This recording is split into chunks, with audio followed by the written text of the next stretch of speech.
I stood in my son's bedroom, holding his high school football jersey against my chest, when Crystal appeared in the doorway with two large men behind her. It had been 3 days since we buried Marcus. Her voice cut through the silence like ice. "You have 30 minutes to pack your things and get out. This is my house now. You're not welcome here anymore." The men stepped forward, and I felt my world shatter. This was the house I built with my own hands 40 years ago, where I raised my son, where my wife died. Now I was being thrown out like garbage. My hands trembled as I pulled clothes from the closet and stuffed them into 2 suitcases. The bedroom that had been mine for 4 decades suddenly felt foreign, hostile. Crystal stood in the hallway, arms crossed, watching me with those cold green eyes that I once thought were beautiful when Marcus first brought her home 5 years ago. "Hurry up," one of the men said. He was tall, probably 6 feet 4 inches, with arms like tree trunks. His partner was shorter, but equally intimidating, with a scar running down his left cheek. I grabbed photo albums from the shelf, pictures of Helen and Marcus from when he was a baby. Crystal's voice stopped me cold. "Those stay here. Everything in this house belongs to me now." I turned to face her. "These are family photos. My wife, my son. Your son is dead. Your wife is dead. These are my property now." Her smile was cruel, triumphant. "Marcus left everything to his wife, as he should have. You have no claim to anything." The words hit me like a physical blow. Marcus promised this house would always be my home. He told me I could live here for the rest of my life. Crystal laughed, a sound devoid of warmth or humanity. "Promises mean nothing, Joey. Legal documents mean everything. And I have all the legal documents." I tried to steady my breathing. My chest felt tight. At 72 years old, stress affected me more than it used to. "I'm his father. I have rights. I built this house with my own 2 hands in 1985. Helen and I laid every brick, installed every window. Had rights," Crystal corrected. "Past tense. Let me make this crystal clear for your aging brain." She pulled papers from her designer purse, waving them in front of me. "Marcus took your name off the deed 3 months before he died. He transferred everything to me. The house, his business, all bank accounts, his life insurance policy. Everything is in my name solely and legally." The room spun. "Why would he do that?" "Because I'm his wife, and you're just a bitter old man who was trying to control him his entire life. He finally saw through your manipulation and did what was right." She stepped closer, her perfume overpowering in the small space. "Now get out of my house before I call the police for trespassing." I looked at the tall man, then at Crystal. "The construction company. Marcus and I built that together. I gave him the seed money, taught him everything. That company is worth $3.2 million now, and every penny belongs to me. You taught him well, Joey. He learned how to be successful. Unfortunately for you, he also learned how to cut dead weight." She glanced at her watch, a Rolex Marcus had given her for their 3rd anniversary. 20 minutes left. My mind raced, trying to understand. Marcus had been distant the last few months, but I attributed it to work stress. He had stopped answering my calls as frequently. Our Sunday dinners together had become monthly, then stopped altogether. Crystal always had an excuse. Marcus was traveling. Marcus was in meetings. Marcus wasn't feeling well. "When did he die, Crystal?" "Really, Dee?" Her expression shifted slightly, a flicker of something I couldn't read. "You were at the funeral 3 days ago. You saw the casket, but I didn't see him in the hospital. You told me it was sudden, a heart attack at work. You said by the time you got there, he was already gone. You said there was no time to call me. That's what happened. Then why are you so prepared? Why do you have all these legal documents ready? Why did Marcus change everything 3 months ago?" My voice rose. "What aren't you telling me?" The scarred man moved closer. "Time to go, old-timer." I grabbed my suitcases, my heart breaking with every step toward the door. As I passed through the living room, I saw Helen's piano in the corner, the one she played every Sunday morning. Marcus's Little League trophies still lined the mantel. Photos of our family covered the walls. "My wife's jewelry," I said suddenly, stopping. "Helen's engagement ring, her grandmother's pearls. Those were supposed to stay in the family. Marcus promised to keep them safe." Crystal smiled wickedly. "Oh, those. I sold them last month. Got $12,000. Paid for a lovely vacation to Cabo. Something inside me broke. I dropped the suitcases and moved toward her, not with violence but with desperation. Those were priceless. They were all I had left of her. The two men grabbed me, one on each arm. They were stronger than they looked, or I was weaker. At 72, after months of grief and stress, my body wasn't what it used to be. "Get him out," Crystal ordered. They dragged me to the front door, my suitcases thrown after me. I landed hard on the porch steps, pain shooting through my hip. The door slammed shut, and I heard the deadbolt click. I sat there on the steps of the house I built, surrounded by everything I owned in two battered suitcases, and wept. The September sun was setting, casting long shadows across the lawn I had mowed 1,000 times. The maple tree Helen and I planted when Marcus was born stood tall and strong, its leaves just beginning to turn orange and gold. A neighbor, Mrs. Patterson from across the street, came out of her house. She had lived there for 30 years, watched Marcus grow up, brought casseroles when Helen died. She started to walk toward me, then stopped. I saw Crystal appear in the window, watching. Mrs. Patterson turned and went back inside. I understood then. Crystal had already poisoned everyone against me. I loaded my suitcases into my 1998 Ford pickup truck, the one vehicle Marcus hadn't taken from me, probably because it wasn't worth enough to bother with. The engine coughed twice before turning over. I drove away from the only home I had ever known, watching it disappear in the rearview mirror. The Sundown Motor Lodge sat on the edge of town, a relic from the 1960s with faded pink paint and a neon sign that flickered erratically. It cost $45 per night, which meant my savings of $800 would last less than 3 weeks. After that, I had my Social Security check of $1,200 per month and a small pension of $400. Not enough to rent an apartment, barely enough to survive. The room smelled of mildew and old cigarette smoke, despite the no smoking sign on the door. The bed sagged in the middle, the television only got 3 channels, and the water from the tap ran rust brown for the first 30 seconds. But it was shelter, and I was grateful. I spent the first week in a fog of grief and confusion. I skipped meals to save money, surviving on gas station coffee and dollar menu sandwiches. My clothes hung looser on my frame. The mirror showed a stranger, gaunt, hollow-eyed, defeated. But on the 8th day, anger began to replace despair. Something wasn't right. Marcus wouldn't have cut me out like this. We had our disagreements over the years. What father and son didn't, but he loved me. I knew he loved me. I found the free legal aid clinic on Maple Street, a small office above a dry cleaner. The waiting room was crowded with people in situations as desperate as mine or worse. I waited 3 hours before a young woman called my name. Sarah Patterson couldn't have been more than 30 years old, with kind brown eyes behind thick glasses and a determination in her voice that belied her youth. She listened to my story without interrupting, taking notes on a yellow legal pad. "I'm sorry, Mr. Joey," she said when I finished. "Without documentation proving your ownership or rights to the property, and with Marcus having legally transferred everything to his wife before his death, you have very limited options.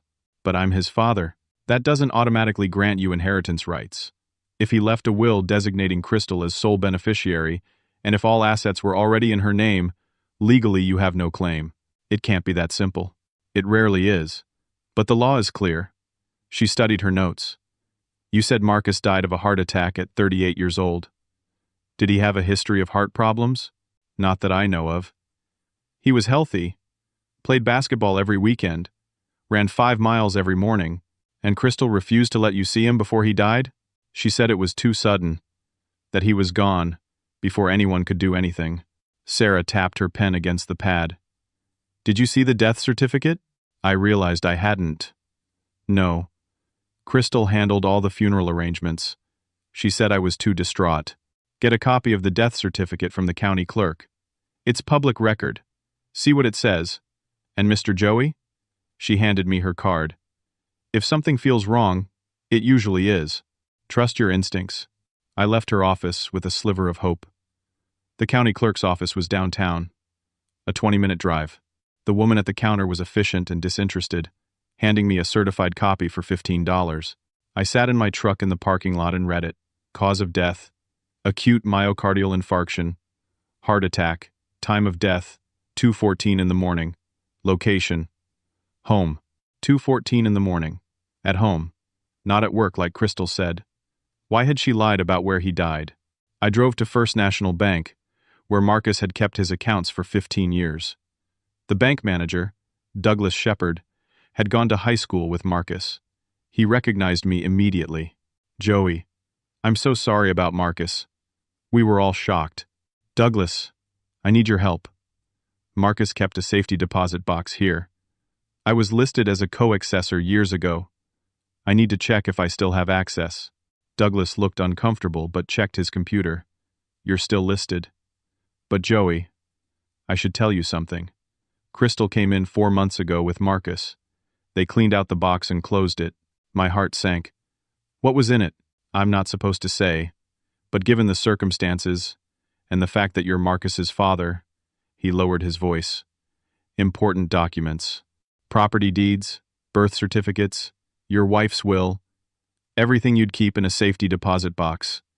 They took it all. 4 months ago? But Marcus seemed fine 4 months ago."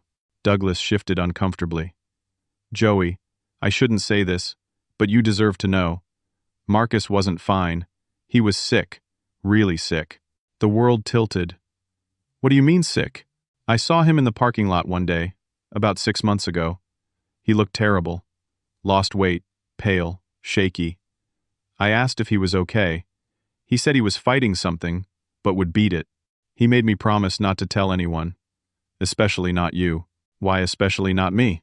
"He said Crystal told him you didn't want to be bothered, that you two had a falling out, and you made it clear you wanted nothing to do with him anymore." I gripped the edge of Douglas's desk. "That's a lie. We never had a falling out.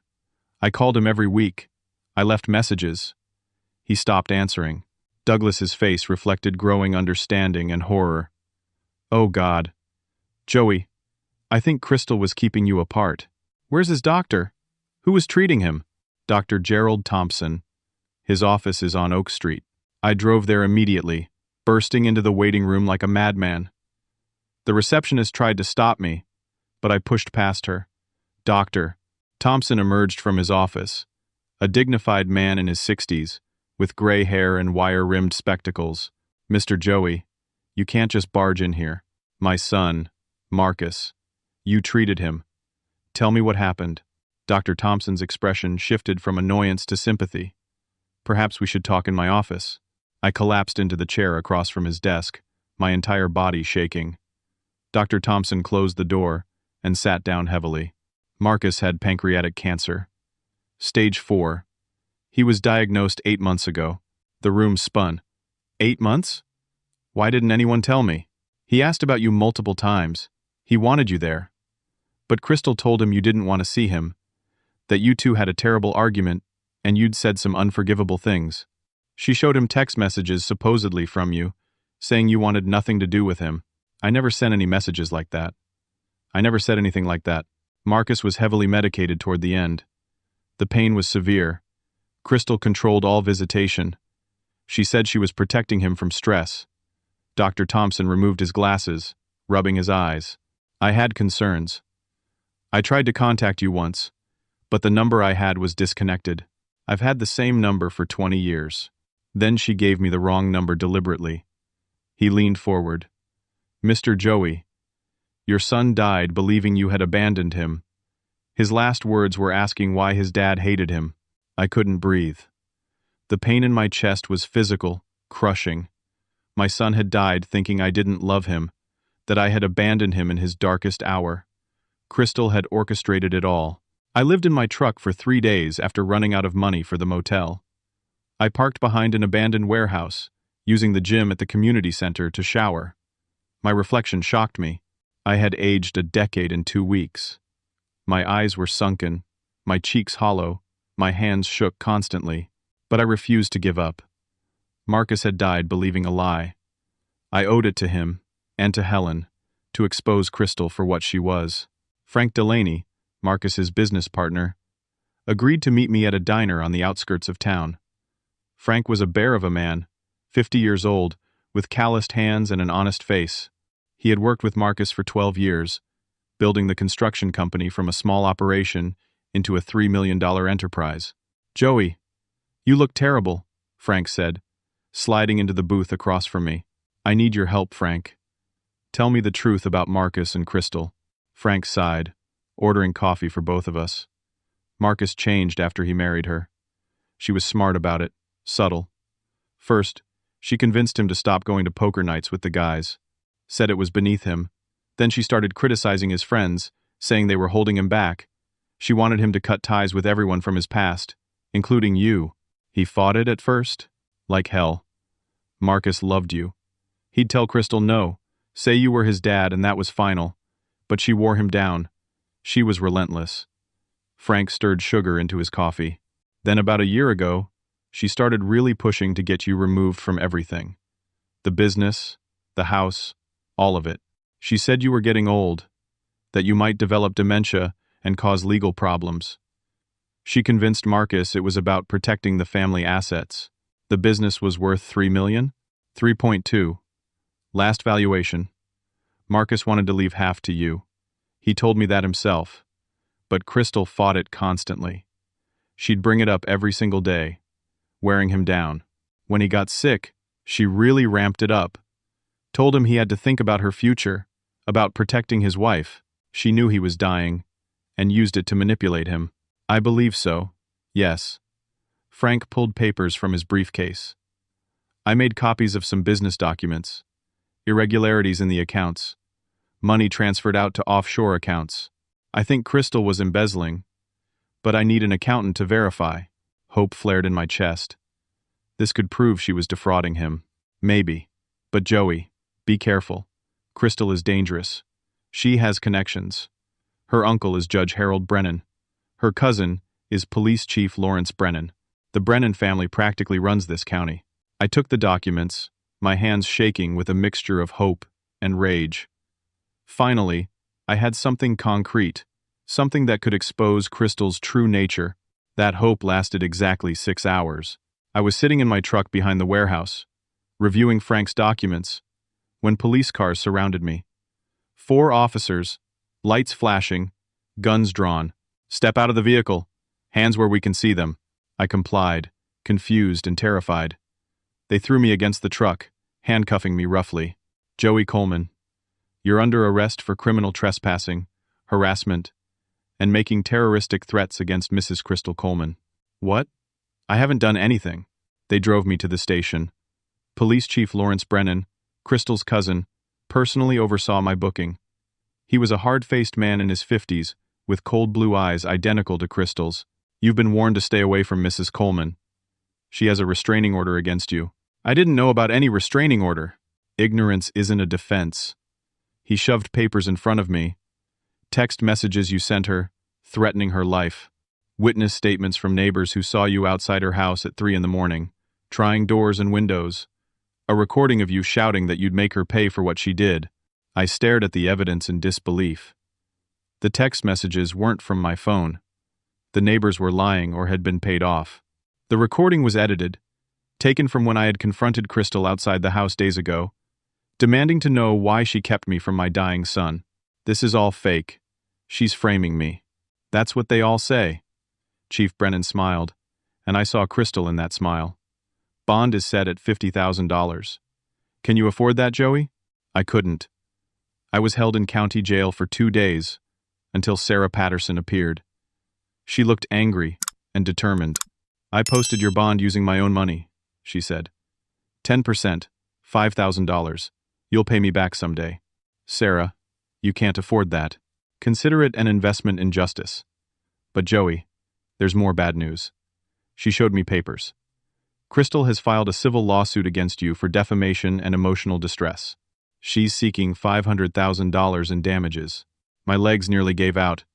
I don't have that kind of money. She knows that. This is a silencing tactic. Even if we win, you'll be buried in legal fees. She's trying to make it impossible for you to fight back. Sarah's jaw set. But here's the thing. She's trying too hard. Everything is too perfectly orchestrated. Someone helped her plan this. Someone with legal knowledge and resources. Her uncle? The judge? Maybe. Or someone else. Sarah drove me back to my truck. I did some digging. Crystal's maiden name is Crystal Brennan, obviously. But before she married Marcus, she was married once before, to a man named Peter Gallagher. He disappeared 7 years ago. Never found. Ice ran through my veins. You think she killed him too? I think we need to find out what happened to Peter Gallagher. But Joey, be careful. If she's willing to kill once, she'll do it again. That night, sleeping in my truck, I received a notice. Judge Harold Brennan had issued an order freezing any potential claims I might make against Marcus's estate. The will reading was scheduled for 1 month away. I wouldn't even be allowed in the room. Crystal was winning on every front. I had no money, no home, no legal standing, and faced criminal charges plus a massive civil lawsuit. She had backed me into a corner so tight, I could barely breathe. Sarah let me sleep in the storage room of her office. It was barely 6 feet by 8 feet, filled with boxes of old files, but it had a door that locked and was warmer than my truck. I lay on a sleeping bag she provided, staring at the water-stained ceiling, questioning whether I should just give up. The photo of Helen and Marcus I had managed to save sat propped against a box. Marcus was 7 years old in the picture, missing his 2 front teeth, grinning at the camera while Helen hugged him. Both gone now. Both taken from me. I'm sorry, I whispered to the photo. I'm sorry I failed you both. Sarah knocked softly and entered. Still awake? Can't sleep. She sat on a box, holding 2 cups of gas station coffee. I've been thinking about this all night. Something is fundamentally wrong with this entire situation. Crystal knew exactly what legal moves to make, exactly how to cut you off from every resource. She had everything planned down to the smallest detail. She's smart and evil. She's smart, yes. But this is more than that. This is someone who understands the legal system intimately, who knew how to transfer assets, establish legal precedent, control information flow. Sarah sipped her coffee. I think she's done this before. The first husband, Peter Gallagher. I looked into it more. Peter was a successful real estate developer, worth about $5 million when he disappeared.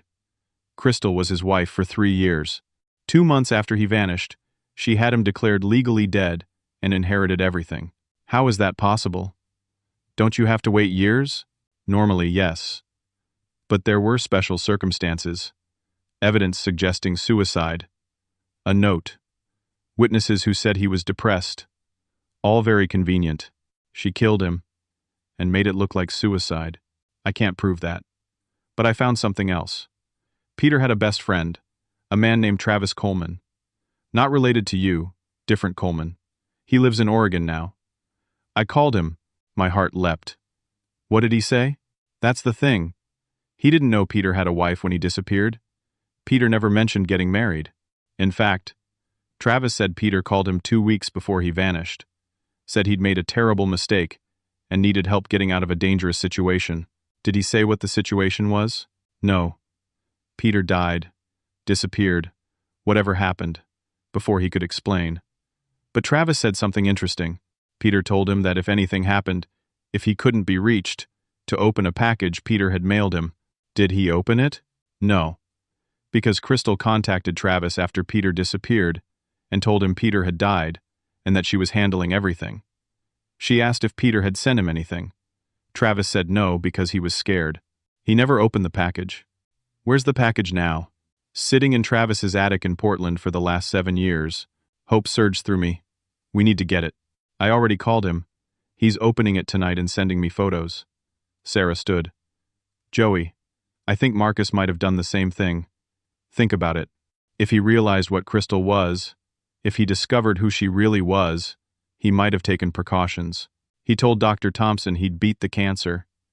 Maybe he meant he'd beat Crystal. We stayed up the rest of the night. At 3 a.m, Sarah's phone buzzed. Email from Travis with photo attachments. The package contained documents, photos, and a flash drive. The photos showed Crystal with another man, intimate pictures that predated her marriage to Peter. The documents included a marriage certificate showing Crystal had married this other man, someone named Damian Clark, 2 years before she married Peter. She was married to someone else when she married Peter. Sarah breathed. Bigamy. That means her marriage to Peter was invalid. which means she had no legal right to inherit his estate. Exactly. And if this pattern holds? Sarah's eyes widened. Joey, did Marcus have a childhood friend? Someone he trusted completely? I thought hard. Travis Coleman. Same name, different person. Marcus's best friend from kindergarten through college. Moved to Oregon about 10 years ago for work. They stayed close, though. Sarah's hands shook as she dialed information. It took 20 minutes to track down a Travis Coleman in Portland who knew Marcus. When she got him on the phone, Sarah put it on speaker. Travis, this is attorney Sarah Patterson. I'm representing Marcus Coleman's father, Joey. Do you have a moment? Oh my God, Joey. I thought you were dead. Crystal told me you passed away 6 months ago. I'm so sorry about Marcus. I leaned toward the phone. Travis, I'm alive. Crystal lied to you. Did Marcus send you anything before he died? There was a long pause. How did you know? Crystal called me 2 weeks after Marcus died. Asked if Marcus had mailed me anything. I said no because I was scared. She sounded threatening. Travis, this is life or death.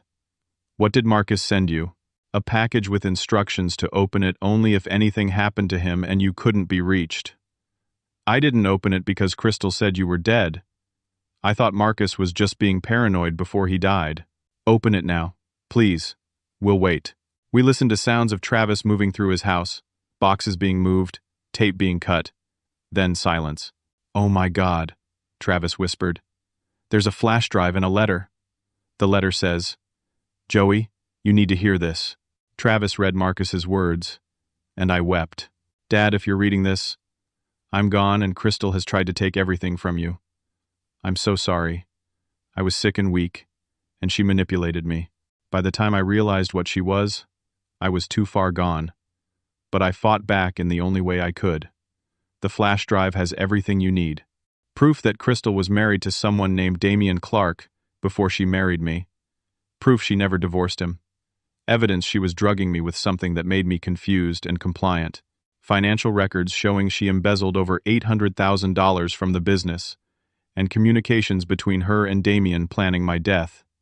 Dad, she was poisoning me. The cancer was real, but she was accelerating it somehow. Dr. Thompson suspected but couldn't prove it. I changed my will back 1 week before I died, but I had to hide it because Crystal was watching everything. Fight back, Dad. Don't let her win. I love you. I'm sorry I doubted you. I know now she faked those messages from you. Please forgive me. I couldn't speak. Sarah gripped my hand. Travis, we need that flash drive immediately. Can you overnight it? I'll do better than that. I'll fly down tomorrow. This is too important to trust to shipping. We had evidence. Finally, we had proof of Crystal's crimes. Sarah and I spent the rest of the night planning our next moves. We'd take the flash drive to a different judge, someone not related to the Brennans. We'd go to the FBI with evidence of interstate fraud. We'd expose Crystal completely. At dawn, Sarah left to file emergency motions. I stayed in the office, reading Marcus's letter over and over, memorizing every word. At 9 in the morning, Sarah called, her voice panicked. Joey, my office was broken into last night. Everything is destroyed. Computers smashed, files gone, the storage room ransacked. My blood ran cold. The documents Frank gave me. They were in there. They're gone. All of it. And Joey, there's more. Travis called. His house in Portland was broken into 3 hours ago. 2 men beat him and demanded anything Marcus sent. They took the flash drive and the letter. Everything shattered. Crystal had been watching us. Somehow she knew every move we made. My phone buzzed. A text from an unknown number. Stop now or the girl lawyer is next. You can't win, old man. Damian Clark. I showed Sarah the message. Her face went pale. Who's Damian Clark?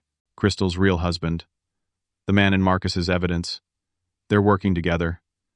I felt defeated, hopeless. Sarah, you need to get away from this case. She'll destroy you. Joey, no. We can't give up. We have no evidence. No proof. Nothing. She's beaten us at every turn. I stood, my body aching. I'm sorry I dragged you into this. Walk away before she destroys your career and your life. I can't. You're innocent. That afternoon, Sarah received an anonymous package. Inside was fabricated evidence of ethical violations she had allegedly committed, grounds for disbarment. The accompanying note was clear: drop the case or face professional ruin. Sarah sat at her desk, tears streaming down her face. I'm so sorry, Joey. I have student loans. My mother is sick. I can't risk everything. I'm not strong enough. You're stronger than you know, but you've done more than I ever had the right to ask. Walk away, Sarah. Save yourself. She filed withdrawal papers that evening. I was alone again. The final blow came 2 days later. An official notice from the estate executor informed me that I was banned from attending the will reading, Judge Brennan's order. Crystal had successfully contested my right to even be present when my own son's will was read. I had lost everything. My home, my son, my dignity, my hope. Crystal had won completely. The homeless shelter on Washington Street smelled of unwashed bodies, disinfectant, and despair. I had been there 2 weeks. The other men were kind, understanding. Many had their own stories of loss and betrayal. But kindness couldn't fix broken spirits. I lay on a thin mattress at night, staring at the ceiling, waiting to die. My cough had worsened. I couldn't keep food down. I had lost 30 pounds. The shelter volunteer, a young woman named Amy, urged me to see a doctor. But what was the point? Marcus was gone. He died thinking I hated him. That was the worst part. Not losing the house or the money, knowing my son's last thoughts of me were poisoned lies. I visited his grave every day, walking the 3 miles from the shelter because I didn't have money for gas. I'd sit on the ground beside his headstone and talk to him. I'm sorry, son. I tried to fight for you. I tried to expose her, but she was too strong, too smart. I failed you, just like I failed your mother. I traced his name carved in granite. I don't know what to do anymore. I'm tired, Marcus. So tired. On the 17th day at the shelter, I broke down completely at the grave. I sobbed until I couldn't breathe. My body racked with grief and exhaustion. I wanted to dig down into the earth and lie beside my son. The pain of living was too much. Mr. Joey? I looked up through tears. A man stood there, well-dressed in a gray suit, probably 45 years old, with kind eyes and graying hair. Who are you? My name is Benjamin Cross. I'm an attorney. I've been looking for you for 2 weeks. He held out his hand. I represent your son's estate, the real estate. I wiped my eyes, confused. Crystal's lawyer represents the estate. That's what she thinks. But your son hired me privately 3 weeks before his death. He paid me in advance to handle his true final will. She doesn't know I exist. I stared at him, afraid to hope. What are you talking about? Benjamin sat on the ground beside me. Marcus came to my office with a flash drive and documents. He was very sick, but his mind was clear. He said his wife was trying to kill him and steal everything. He said if he died, I was to wait until the official estate reading, let Crystal reveal herself completely, then present the real will. Why wait? Why not go to the police immediately? Because Marcus wanted her to show her true colors publicly. He wanted there to be no doubt about what she was.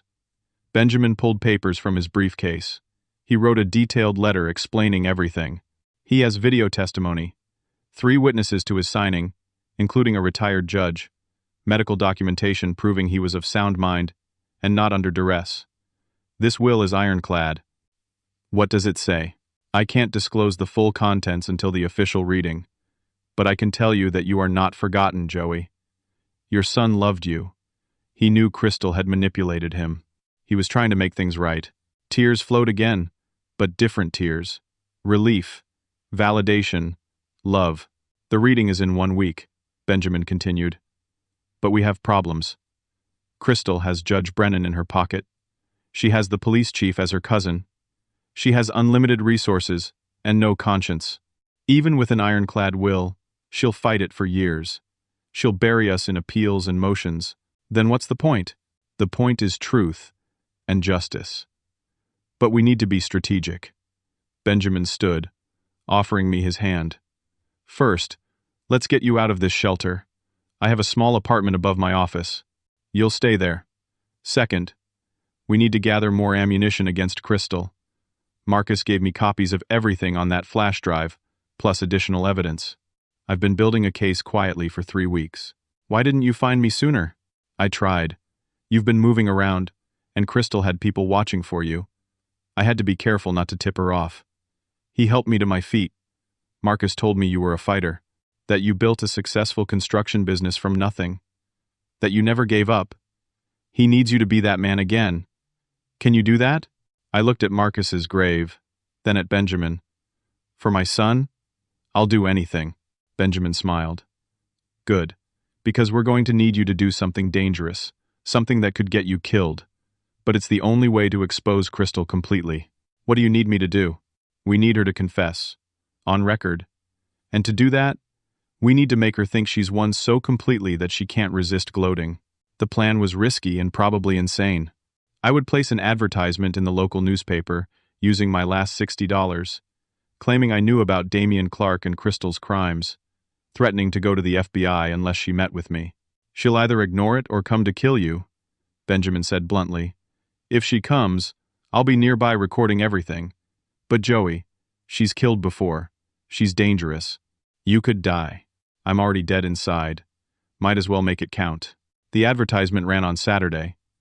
By Monday afternoon, I stood at Marcus's grave at noon, waiting. Crystal arrived at 12:15. She wasn't alone. Crystal stepped out of a black Mercedes, flanked by 2 men. One was enormous, easily 6 feet 6 inches, and 280 pounds of muscle. The other was smaller but moved like a predator, with dead eyes and a casual confidence that spoke of violence. Behind them, a third man emerged. 40 years old, handsome in a cold way, with Crystal's same ice-blue eyes. He had to be family, another Brennan. No, I realized with horror. This was Damian Clark, the real husband. Hello, Joey, Crystal said, walking across the grass toward me. She wore a black dress, expensive heels, sunglasses that probably cost more than my monthly pension. Still pathetic and clinging to false hope, I see. I stood my ground, though my knees shook. Benjamin was hidden somewhere nearby, recording this. I had to get her to confess. I know what you did, I said, my voice stronger than I felt. I know about Peter Gallagher. Crystal's smile faltered for a fraction of a second. I don't know what you're talking about. Damian stepped forward. You're the old man who's been causing problems. Crystal told me about you. Who are you? I'm her husband. Her real husband. We've been married for 11 years. Then her marriage to Marcus was illegal, obviously. Damian looked at Crystal with something like affection, which made it worse. But by the time anyone figures that out, we'll be long gone with all of Marcus's money. We've done this 4 times now. You'd think people would learn to check backgrounds. 4 times? You've killed 4 people? Crystal laughed. 5, actually. You'll be number 6. Peter was number 2. There was a man in Texas before him, a lonely widower worth $6 million, and another in Colorado. All so easy. Lonely men, desperate for love, willing to overlook red flags. Marcus was the most profitable, though. Why are you telling me this? Because you're going to die in the next 5 minutes, and dead men tell no tales. Crystal removed her sunglasses. Her eyes were empty, soulless. Did you really think you could threaten us and live? Did you think we'd be scared of a pathetic old man living in a homeless shelter? The FBI knows. I lied desperately. Damian laughed. No, they don't. We've checked. You're alone. Your lawyer abandoned you. Your son's friend in Portland learned to keep his mouth shut after our visit. You have nothing and no one. The large man moved behind me, blocking any escape. My heart pounded so hard I thought it might explode. Marcus figured it out. Crystal continued, clearly enjoying herself.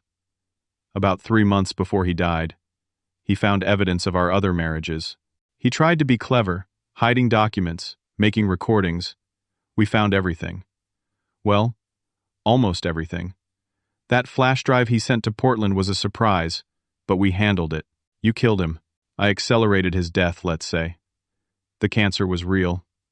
I just helped it along with a little something in his medications.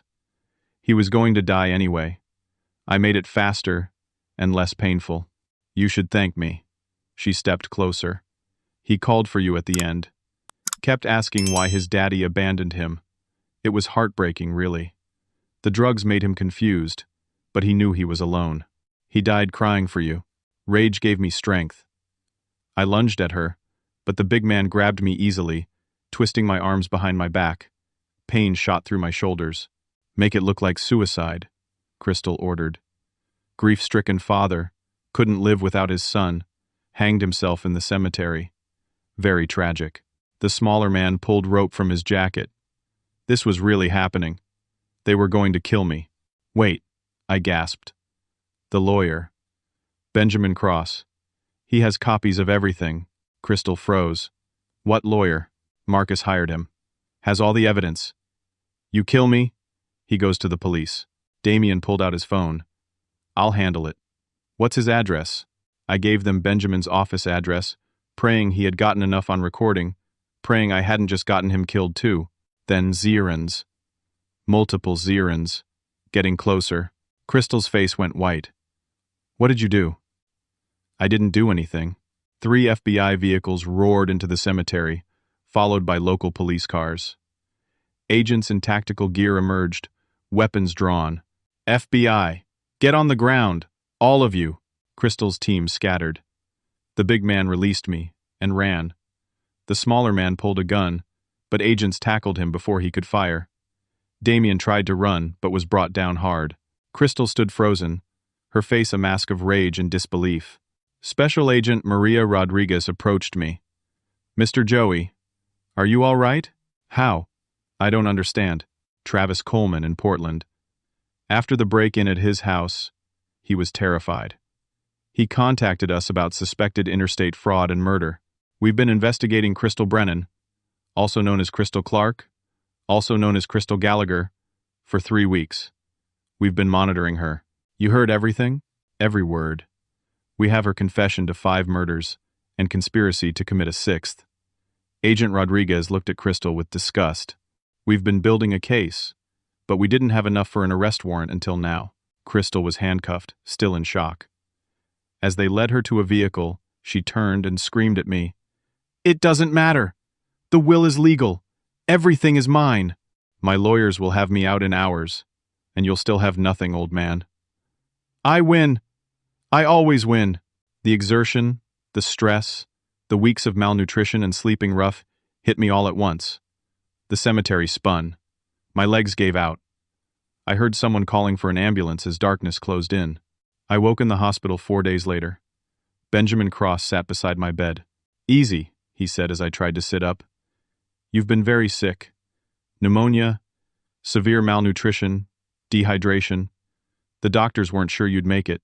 Crystal? In federal custody. Damien Clark as well.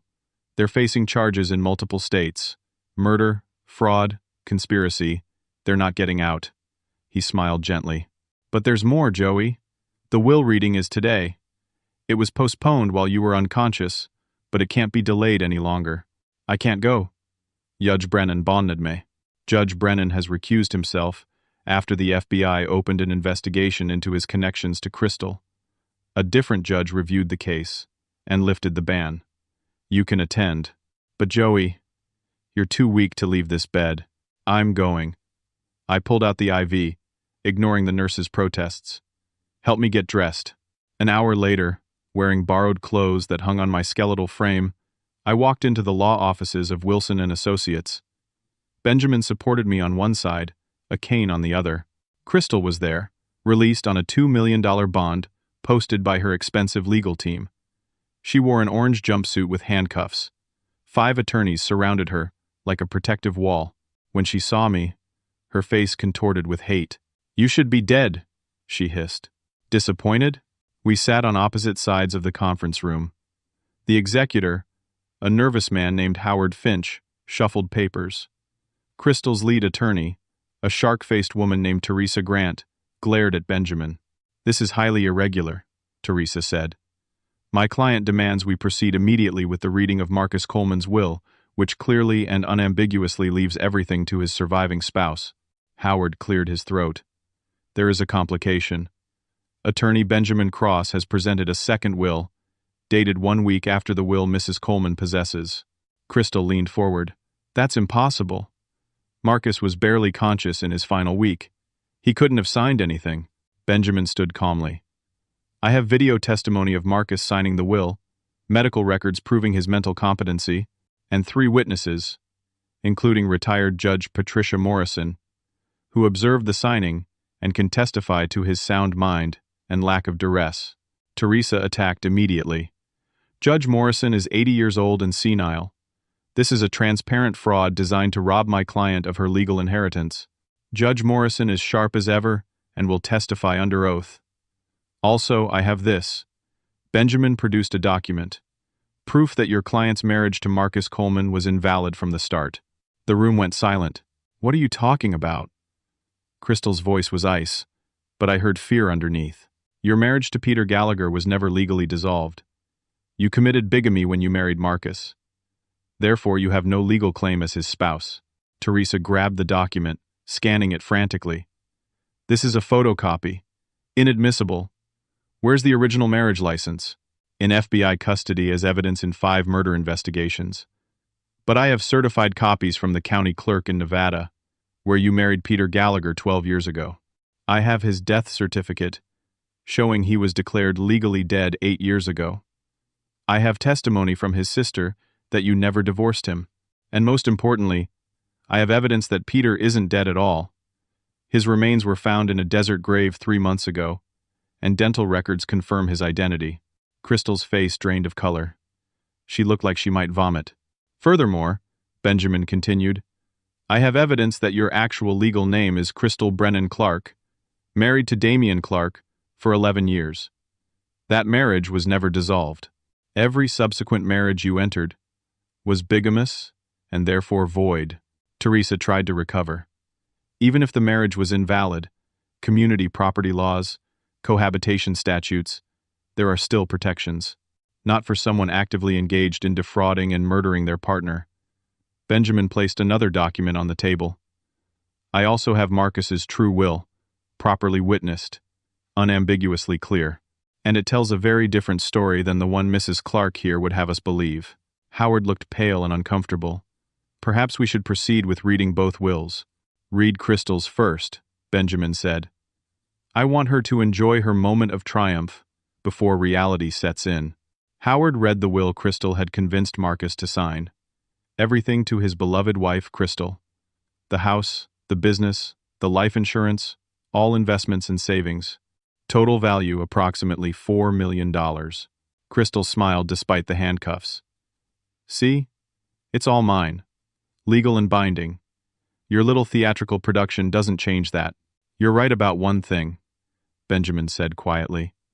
Marcus did sign that will, 3 months before his death, while heavily medicated and, as we now know, being deliberately poisoned. But he signed another will 1 week before he died, during a period of lucidity documented by 3 separate doctors. That will supersedes yours.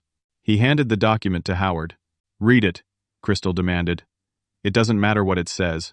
I'll appeal. I have the best lawyers money can buy. I'll tie this up in court for 10 years if necessary. I don't think you'll want to do that after you hear what it says. Benjamin looked at me. Joey, your son loved you very much. This is his final message to you and to the world. Howard began reading. His voice shook slightly. I, Marcus James Coleman, being of sound mind and body, hereby revoke all previous wills and codicils. Crystal shifted uncomfortably. To my wife Crystal, I leave $1. The price of the coffee she bought me on our first date. The only honest thing in our entire marriage. Gasps around the table.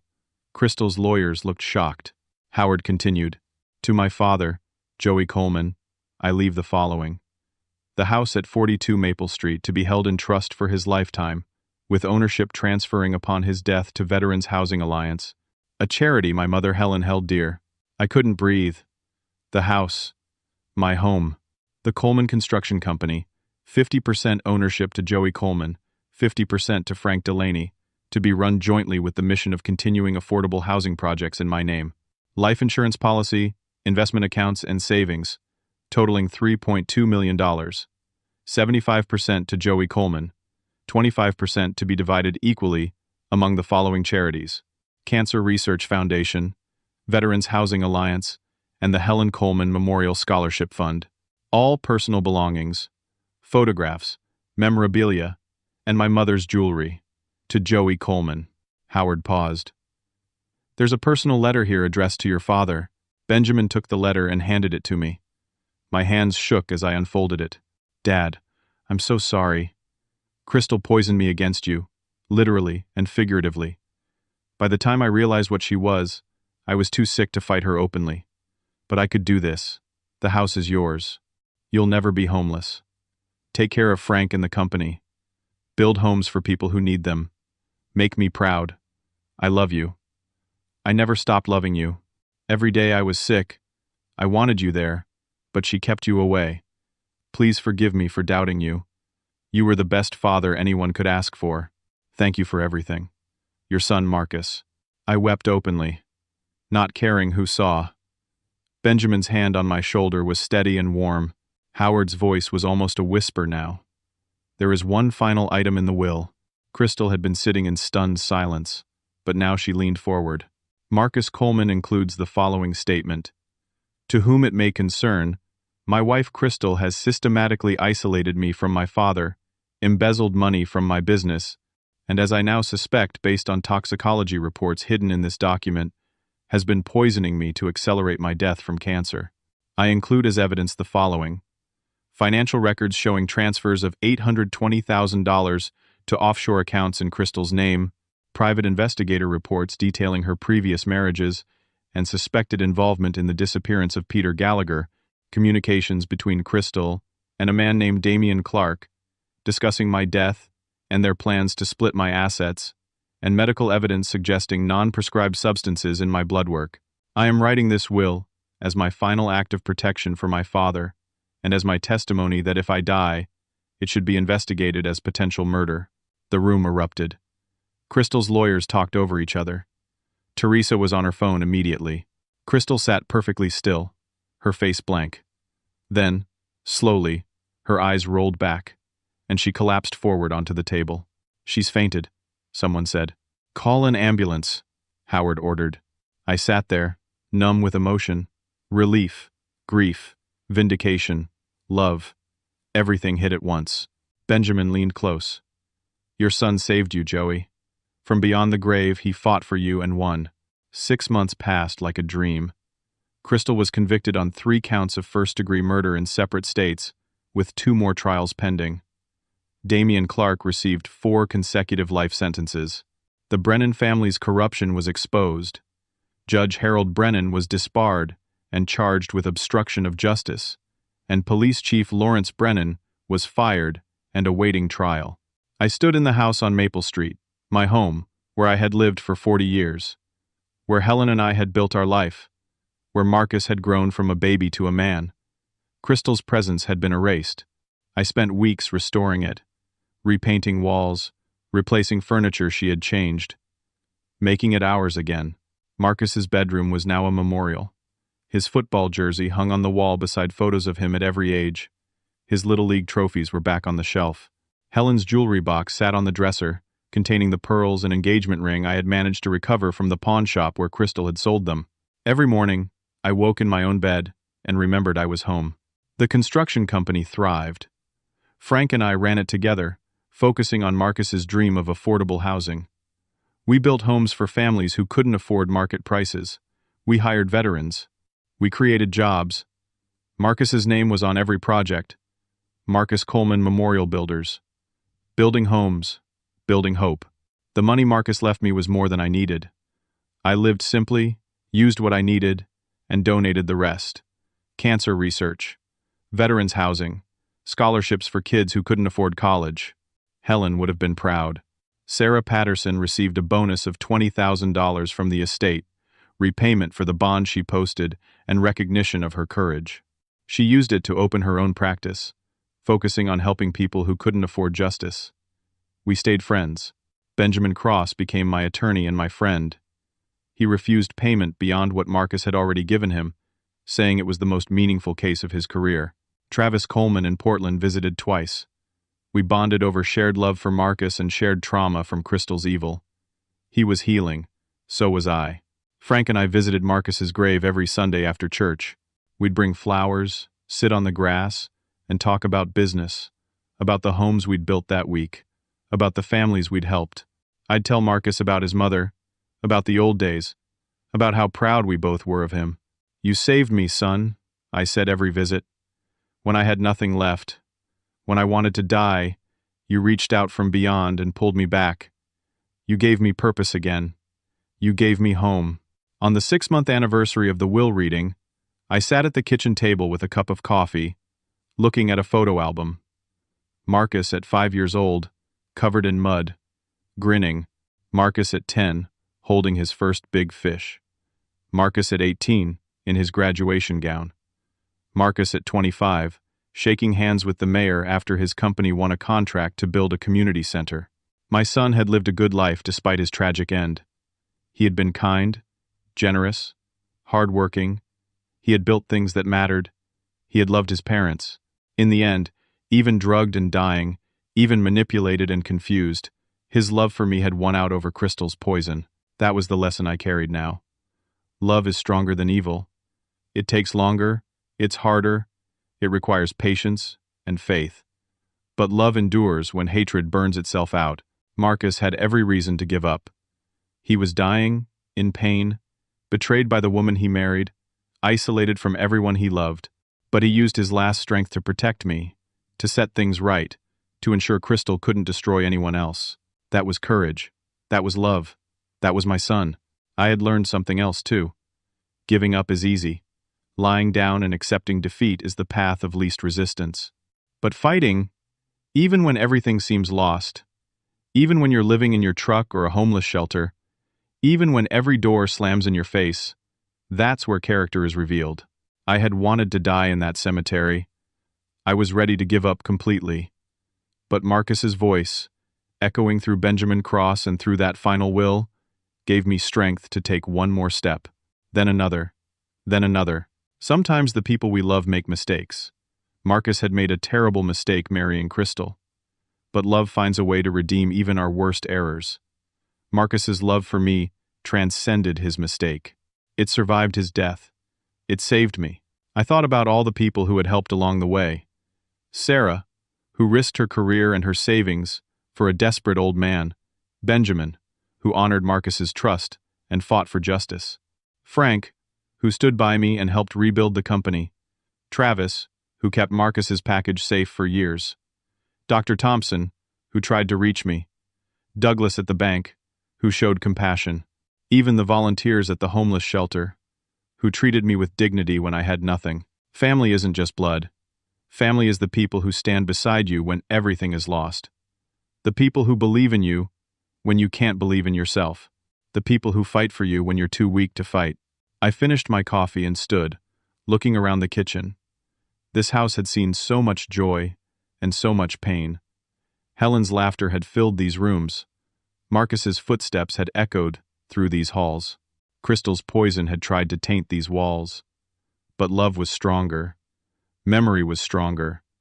The home Helen and I built, that Marcus helped preserve, would stand as a testament to the power of family. I walked to Marcus's bedroom and stood in the doorway. "I'm living the life you wanted for me, son. I'm helping people. I'm honoring your mother's memory. I'm making sure your name stands for something good in this world. I carry you and your mom with me every single day." I picked up a photo of the three of us from Marcus's dresser. We were at the beach. Marcus maybe 12 years old, Helen beautiful and alive, me younger and stronger. We were laughing at something. Probably Helen's terrible joke. We looked happy. We were happy. "Rest easy, son. I've got it from here." That afternoon, I drove to the Coleman construction office. The sign out front made me smile every time. Marcus Coleman Memorial Builders, building homes, building hope. Frank was inside reviewing blueprints for our next project. A development of 15 affordable homes for veteran families. "Joey, good. You're here. I wanted your input on the floor plans." We spent 3 hours working together, planning, designing, making Marcus's dream real. This was my life now. This was my purpose. Building homes for people who needed them. creating something good from tragedy, turning pain into hope. As the sun set, I stood outside the office, looking at the sign. I thought about everything that had happened: the betrayal, the loss, the fight, the victory, the darkness, and the light. Marcus had taught me the most important lesson of my life. Love transcends even death. It reaches across the grave to protect, to provide, to redeem. My son had saved me twice. Once by being born and giving me purpose to live, and once by dying and teaching me that love is stronger than betrayal, stronger than evil, stronger than death itself. I whispered into the evening air, "Thank you, Marcus. Thank you, Helen. I'll see you both again someday. But not yet. I still have work to do." I climbed into my truck and drove home.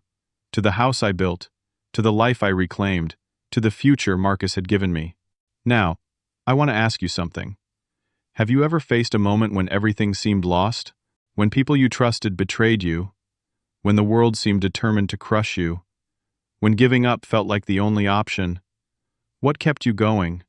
What gave you the strength to take one more step? Share your story in the comments below. Your experience might be exactly what someone else needs to hear today. Someone out there is facing their own crystal, their own impossible battle. Your words could be the hope they need to keep fighting. And if this story touched your heart, if it reminded you that love is stronger than evil, and that justice sometimes takes time but is worth the wait, please hit that like button. Subscribe to this channel for more stories of people who refused to give up, who fought against impossible odds, who discovered that courage isn't the absence of fear but the decision to keep going despite it. Share this story with someone who needs to hear it. Maybe you know someone fighting their own battle, someone who feels alone and defeated. Send them this story. Let them know they're not alone. Let them know that love and truth are worth fighting for, no matter how long it takes. Thank you for listening to Marcus and Joey's story. Thank you for being part of this community of people who believe in justice, in love, in the power of never giving up. May you always have the courage to fight for what's right. May you always know that you're never truly alone. And may you always remember, love endures, love redeems, love wins. Until next time, take care of yourselves and the people you love. Hold them close. Tell them what they mean to you. Don't wait until it's too late. Life is precious and fragile and beautiful. Make every moment count.